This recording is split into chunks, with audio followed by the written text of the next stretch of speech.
তোমাকে না জানিয়ে তোমার এই কালো কুচকুচে চুল আমি সাদা করে দেব, রুখতে পারবে? তোমার এই চোখের লাল চাহনি আমি ঝাপসা করে দেব, ঠেকাতে পারবে?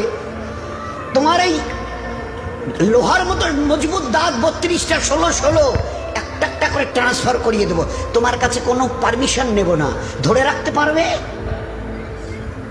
এইভাবে আস্তিন গোটানো মাসল ফোলানো ধরে রাখতে পারবে তো? এরকম করবে না তো? এইভাবে এরকম হবে না তো? সামনে এসে একটা পান দিচ্ছে, এই হাত, চাচা এই হাতটা নিলেন, এই হাতটা কলেন, আরে বাবা দেখ না চিমটি কাটিতে কিচ্ছু নেই। আসমান থেকে আওয়াজ দিচ্ছে, ও হাত তোমার কথা শুনে আমার, এ হাত তোমার কথা শুনে আমার। আমি আর পাওয়ার সিজ করে নিয়েছি। এই দুটো পা যদি হনন হনন করে হেঁটে চলো, খালি একটা পায়ের যদি সামান্য একটু প্যারালাইসিস করে দিই না, তো জীবনভর করে হাঁটতে হবে। বেডরুম থেকে নিয়ে বাথরুম একদম লাগালাগি, অ্যাটাচড, আমরা বলি না অ্যাটাচড।